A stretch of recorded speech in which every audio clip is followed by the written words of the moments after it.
Hello Cinilokam x family welcome back. ఈరోజు మనం మాట్లాడుకోబోయే సినిమా Funky. Hero Vishwak Sen, director ఏమో జాతిరత్నాలు తీసిన అనుదీప్. ఈ కాంబినేషన్ వినగానే మనం మైండ్లోకి ఏమొస్తుంది? లాజిక్లు గట్రా పక్కన పెట్టి హ్యాపీగా నవ్వుకోవచ్చు అని కదా. ట్రైలర్ చూసినప్పుడు కూడా ఫుల్ ఫన్ ఉంటుందేమో అనుకున్నాం. మరి సినిమా థియేటర్లో ఆ కిక్కిచ్చిందా? అసలు నవ్వు వచ్చిందా లేదా తలనొప్పి వచ్చిందా? ఎలాంటి కన్ఫ్యూజన్ లేకుండా క్లియర్గా చెప్పేస్తా. వీడియో ఎండ్ వరకు చూడండి.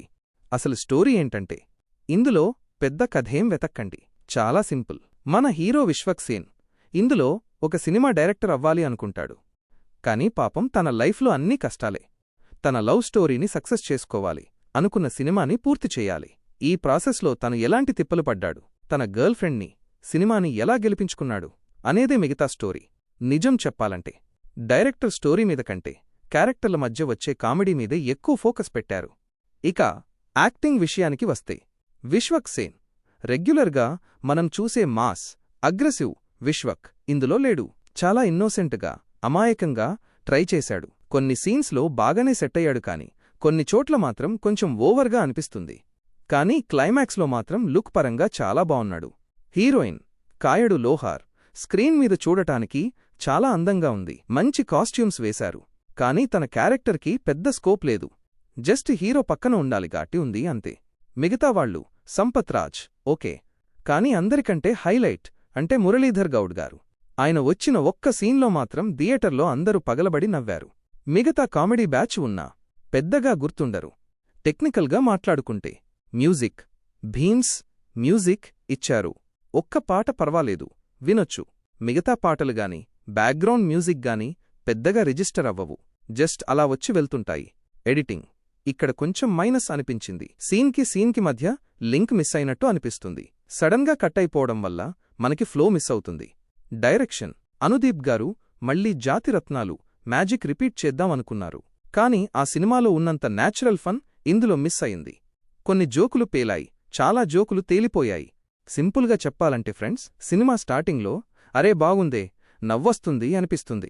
డైరెక్టర్ ఏం చెప్పాలనుకుంటున్నాడో క్లారిటీ ఉంటుంది, కానీ సినిమా ముందుకు వెళ్లే కొద్దీ కథ ముందుకు కదలదు. జస్ట్ కామెడీ కోసమే సీన్స్ రాసుకున్నట్టు అనిపిస్తుంది. ఫస్ట్ హాఫ్ కొంచెం లాగ్ అనిపిస్తుంది, సెకండ్ హాఫ్లో కూడా అదే కంటిన్యూ అవుతుంది. స్టోరీలో ఎమోషన్ లేకపోవడం వల్ల మనం ఆ క్యారెక్టర్స్కి కనెక్ట్ అవ్వలేం, జస్ట్ పైపైనే చూస్తున్నట్టుంటుంది. ప్లస్లు మైనస్లు చూద్దాం.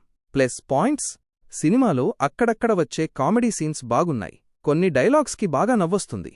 హీరో విశ్వక్ సేన్ని ఇలా కొత్తగా చూడటం బాగుంది. తను అమాయకంగా చేసే యాక్టింగ్ కొన్ని చోట్ల బాగా సెట్ అయ్యింది.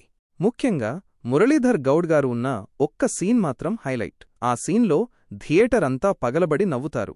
మైనస్ పాయింట్స్: అసలు సినిమాలో కథ అంటూ పెద్దగా ఏమీ లేదు, ఏదో అలా సీన్ తర్వాత సీన్ వస్తూ ఉంటుంది అంతే. సినిమా చాలా చోట్ల సాగదీసినట్టు అనిపిస్తుంది, మధ్యలో కొంచెం బోర్ కొడుతుంది. నవ్వించడానికి చాలా ట్రై చేశారు, కానీ చాలా జోకులు అస్సలు పేలలేదు, ఏదో బలవంతంగా నవ్వించినట్టు ఉంటుంది. ఫైనల్గా సినిమా చూడొచ్చా అంటే, మీరు జాతిరత్నాలు లాంటి క్రేజీ కామెడీ ఎక్స్పెక్ట్ చేసి వెళ్తే ఖచ్చితంగా డిసప్పాయింట్ అవుతారు. లాజిక్లు, స్టోరీ, ఎమోషన్స్ ఇవేమీ నాకు అనవసరం. జస్ట్ ఖాళీగా ఉన్నాను, ఏదో ఒక సినిమా చూడాలి, అక్కడక్కడ నవ్వుకుంటే చాలు అనుకునేవాళ్లు ఒకసారి ట్రై చేయొచ్చు. కానీ టికెట్ రేట్లు పెట్టి థియేటర్కి వెళ్లేంత సీనైతే లేదు. ఓటీటీలో వస్తే ఫ్రెండ్స్తో కలిసి చిల్ అవుతూ చూడటానికి బెస్ట్ ఆప్షన్. వీడియో నచ్చితే లైక్ చేయండి, మీ ఫ్రెండ్స్కి షేర్ చేయండి.